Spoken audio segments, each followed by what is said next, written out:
There you go. Can you hear me, John? I can hear you loud and clear. Great. Anyway, where are you in Hawaii? I'm in Honolulu. Oh, great. Wonderful. Yeah, and Yeah. The Kahala Hilton. that's it. You told that Is it? story the last time about meeting the guy from Hawaii 50, John Lord there. That's right. Yeah, yeah, yeah. And actually, I was in a tennis tournament a few years ago with the late guy from House on the Prairie, that I Michael forget his name. Landon? Michael Landon, yeah. I used to play in his tennis tournament, and one year I was up against Bookham Dano. Yeah, brilliant. Wow. The other guy, when Jack Lord used to say Bookham Dano, the guy he was talking to, he was the one playing the tennis. All right. Wow. His name just gone out of my head. Yeah, Yeah. from the original show. That's great stuff. Oh, yeah, from the original. Great guy. Nice guy. Very nice.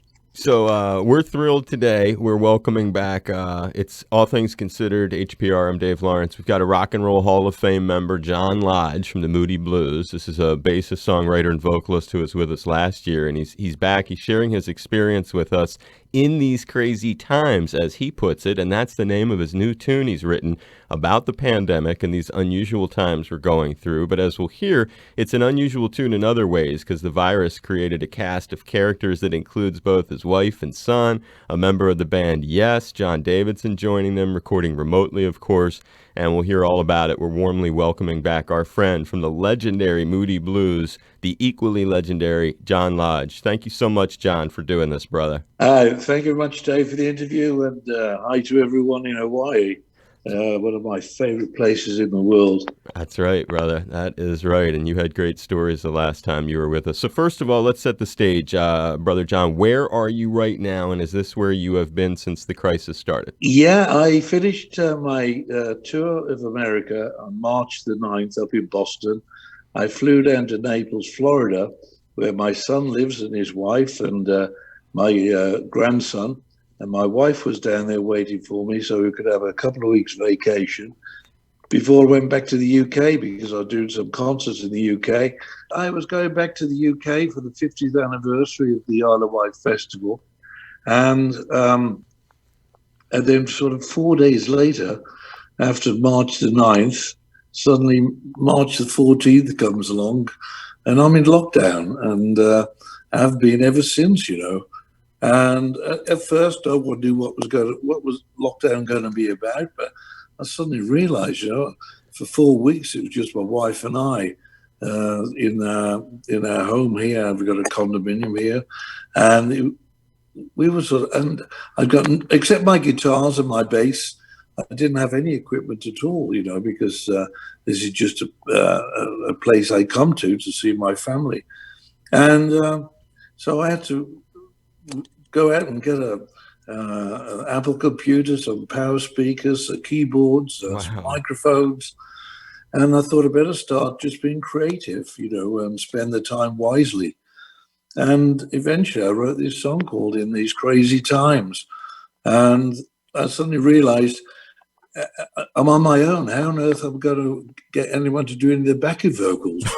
And so I said to my wife, come on, you've never sung before on a record, but you got to do it now. And I taught her the song and she sang it and we recorded it in a couple of takes and the blend was fabulous. So I was really pleased. And then I rang my son. I said, he loves playing guitar, but as a hobby, it's not his profession. And he likes Dave Gilmour. And I said, come on, you've got to record on your dad's record, come on. So I sent him the files and he put the guitar on and I listened to it and I went, wow, I love it. And then I'd been working with Yes on the Royal Affair tour across America last year. And I said to John Davidson, who's been joining me on my solo tour as well, I said, John, will you do the backing vocals? So I sent him the files, he put the backing vocals, and eventually in my home here in Naples, I ended up with all the files. And I sent them to my front of house technician who's got a mixing desk. I said, can you mix this as though it's a concert? Let's get it really as though there's some real energy into the record. Although, it's not a rock and roll record. It's hopefully it's inspirational. Anyway, suddenly there I have. I've got a record finished, and I couldn't believe it in these crazy times. What a great thing, and it's such an organic project. So you said a lot of things there that are really interesting. First, just to be clear, where in Florida exactly are you? I'm in Naples, in Florida. Naples, Florida. And so your son lives there, and is that where your daughter Emily lives too? No, my daughter Emily lives in the UK. Okay. She lives not far away from where I live in the UK. Okay. So, and of course, Emily, my daughter, she manages me. And so she put the whole project together. Afterwards, I sent her the record, the song. I said, have a listen to this. And here we are now promoting it. And what general region of the UK is it that you usually call home? Well, just south of London, a Okay. little village called Cobham in Surrey. It's a little backwater. And, it was the Moody Blues headquarters for, 35 years. Yeah. Wow. And so that's your primary residence. And then you had, dialing back to how this incredible song came to be, you had been visiting your son in Florida, essentially, and you have a condo there for when you're there visiting him. And then That's correct. the pandemic Yeah. basically forced you to quarantine there. So that's why you've been basically trapped in Florida, for lack of a better word. Yeah, I have. Yeah. And it's been a strange time, but it's been an interesting time as well, because it's allowed me to create. I'm not on the road. I'm not planning tours or anything like that. So, and I just love music, so it's given me an opportunity to explore my bass, explore my guitars, explore piano, and explore garage band, to be honest. Right. Well, I mean, well, you just kind of hit the nail on the head. In a lot of ways, it brings you full circle to where many musicians start, which is playing at home. And as you just mentioned it, garage, playing in the garage. I mean, so many classic bands started that way. So many great songs were written in that way. And you said another thing, which is even cooler about it all, John, as you take a look at what you're doing. This isn't even your main area to do this. You kind of improvised on the spot, got some stuff that you needed, and then were able to create a real home studio environment in a place that really didn't have one to start with. Yeah, I mean, my microphone, one of the things is to try and get the vocal sound right. And, you don't want any interference, and you don't want, you need a good studio situation really to record a great vocal sound. And I found the best place. I set up my microphone with a sound booth round it, but I put it inside a cupboard. And we go inside the cupboard and close the door. And that kept all the, the sounds that would have normally gone into the microphone if I hadn't had a proper sound booth, But I'm really pleased with the sound, how we managed to get the right sound. Well, you've got beautiful reverb right now, young man. I think this is a great room to do some recording in. You ought to make note of that next time you need to do a nice vocal mix and you want some natural reverb. Yeah. And talk a little bit about the a cool part of it that we didn't address at all, and it's much more serious part is, I mean, you're making this because, and doing it at home. Again, it's the great John Lodge from the Moody Blues talking about in these crazy times, the isolation mix. And the part of it that we haven't talked about is really the words to it. So when did it first, how far into the pandemic was it when you came up with the song? And talk about the words and it being an inspiration. Yeah, it was quite a few weeks into the pandemic, and I was sitting down on my own, and I was not feeling sorry, but I don't really know what the right word is really, but it was like I'd been an introvert. I was sitting there going, yeah, I'm sitting on my own here, just my wife and I were in touch with no one except by, communication by phone or FaceTime. And then I thought, just a moment, everyone else in the world right now is in exactly the same position. So how can I turn this into a positive message, in a song? And that's what I looked for then, was starting to think, yeah, okay, we're in this position, all of us now, but how can we make our tomorrows better? And the way to do that is to think about what we're going to do when we get out of this, on a positive sense, an inspirational sense. What have we learned from being in quarantine? What have we learned from being on our own? What have we learned by being forced in a way to be with people that your wife, your friends, your whoever, it's the positive side of what's happened between people, because it's to try and recreate the harmony that you really need to get life back onto a real footing, so we can all, enjoy ourselves. And I don't mean that from enjoyment about going laughing and everything else. I'm talking about trying to be happy within yourself. Right now, I understand you're saying just to be able to appreciate the basic stuff we have after going through such a traumatic experience that all of us are sort of sharing, and as you aptly put it, in these crazy times. Lots of stuff you said there. First, one thing before I forget about it, in reading about you creating this at home, under quarantine, under lockdown, I have read that it brought back memories for you of a different kind of time in your life, but of recording a famous Moody Blues album, Days of Future Past.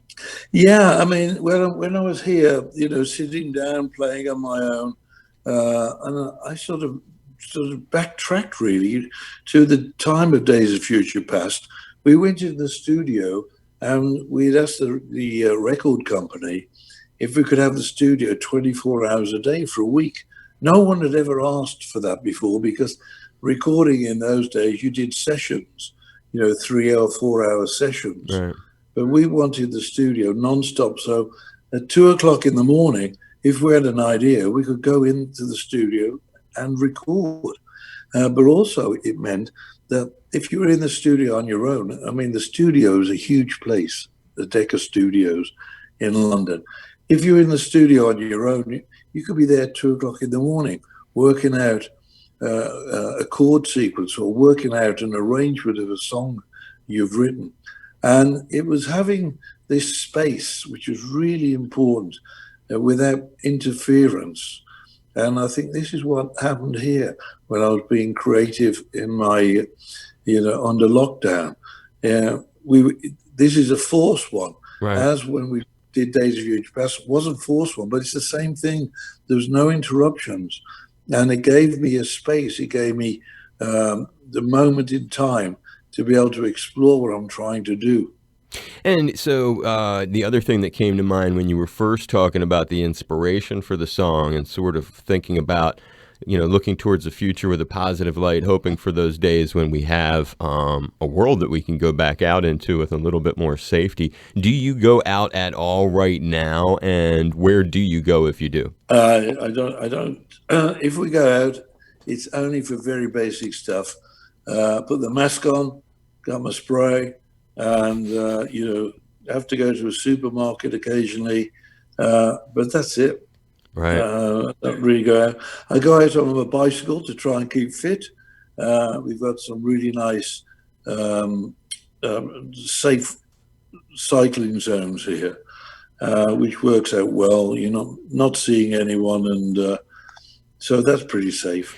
But other than that, no, I don't go into restaurants, anywhere, bars, nowhere at all. And your groceries are not delivered. You're going to get them, it sounds like. Well, I get a lot of the groceries delivered, but sometimes, bit of cabin fever, and I'll have to go. I'll have to go out. I'll mask myself up and take the spray and spray everything. And No, I hear you. I hear you. I mean, and you answered it. One of the questions I had without me having to ask it. Obviously, you're sensitive and you're careful about wearing a mask wherever you go. You're also, John, living in this one of the hottest zones now for the virus. So has that impacted you at all? The thought that Florida has just become this one of the epicenters for the thing. Well, of course it does. It's scary because if you do bump into someone, you don't know if that person's been in touch with someone else. But all you can do really is wear your mask, social distance, and hope everything goes right. What can I say? The problem is, no one's got a handle on this at all, and so the advice we're getting from everyone is so different from everybody. I'm just trying to do the right thing where I think is right, and take the right things that go with it. Lots of vitamin C, lots of zinc, and everything else. Well, I mean, that's an important thing. And how long have you had a residence of some kind in the United States? This is the first one ever. We lived in Brentwood in Los Angeles during when we made an album called Octave. But here, a couple of years, because my son and his daughter, and his wife, and my grandson live here. And for me, the family is really important to keep all the family together. And because I tour in America, and my band actually, two of the guys live in Florida as well. So that worked really well for me. And my sound engineer lives about 6 miles from where I am. So it works pretty good for me. Yeah, I guess, and that does make sense. And there are a ton of rock musicians who also live throughout Florida. That's a really good point. And a lot of the crew and the techs and stuff, and the people I know, they all seem to have places down there. And I guess part of the reason I asked was both to hear that detail, but to lead into, as if the pandemic was not enough, not long after the virus began its assault, if you will, on America, George Floyd was killed by Minneapolis police, and the United States, followed by the world, exploded into protests, both for Black Lives Matter, but also the related separate call for police reform. And there have been wild scenes of protesters gassed out of a park in D.C., journalists at times arrested or assaulted by police, captured on video, federal troops deployed. Have you been touched by any of these issues as well? Do you have any thoughts? Well, really, I think if you lock down people for the amount of time that everyone's been locked down, I think frustration has got to come into everything, and frustration is one of the worst things in the world. Trouble is, I don't know what the answer is to stop people being frustrated. Do you stay inside and stop the virus spreading, or do you go herd immunity? But the one thing I've never done, I've never been involved with politics. I believe in people. And I think hopefully people will find the right answer somehow between us. And when it comes to the band and yourself, you mentioned the fact that you had tour dates impacted, talking to managers, agents, promoters. You're a guy who has a real long bit of experience. You're almost sort of like an expert testimony provider, if you will, on touring and how that kind of thing works. And when you think about the new need for artists to have, artists are going to have to probably play to a third of the fans that they used to play for. The fans are going to have to be separated a lot. The economics, we just had Joe Satriani on recently, and he was talking about the economics of touring and how desperate it's going to be to make anything work. When you think of yourself and the Moody Blues, what are the plans going forward that you can share with us, and how do you think anything could possibly work again for concerts? I actually don't know. I was talking to the rest of my band about this, because we're all in touch with each other all the while, and obviously we're planning, what we would do to get back on the road, what songs we were going to do and everything else, because, if there's a chance to be playing live music, I want to play live music. But the immediate thing I thought was, our drummer on stage plays behind perspex. That's from a sound point of view. Right. I can see a band have to play behind perspex to begin with. The big problem is how do you social distance a band, because you've got guitar technicians who have to be involved with the musicians. It's impossible because they're passing guitars around and everything else, and if something goes wrong, you've got to change strings. There's so many things that you have to do, and that's just being on stage. Right. So from an audience point of view, I mean, the only thing is, as Joe was saying, like we're all saying, really, that if you play to a £1,000-seat venue, it's going to be 350 people. That's all. If it's 10,000, it's 3,000. The economics aren't there, so I really don't know what is going to happen. I don't know at all. Yeah, no, it's and add to that, it's kind of interesting because you laid out. I mean, there's just so many levels. Not to mention the crew, the touring routine of being on buses together, that kind of stuff, all of it. But then on top of that, we just had guitarist John Schofield on, and after we ran through all of the things you and I just talked about, which are a bit frightening, he was like, "Never mind all of that. How about just getting on the plane to go someplace?" It's kind of like, I hadn't even got that far. No, I mean, when you're on the road with a bunch of musicians, a group of musicians, the one thing is to keep healthy. right, And you're talking just influenza, nothing as serious as what's going on. So even I don't think of it. There has never been a band with a group of musicians and the technical side guys that some of the guys have not been ill on the road. right. It's impossible, and that happens on every tour. Whether it's the technicians, whether it's the ground crew, whether it's the stage crew, whether it's the artists, people get sick, and you can't afford to be sick with this virus because that's the end of the whole lot. Then the whole tour would be cancelled.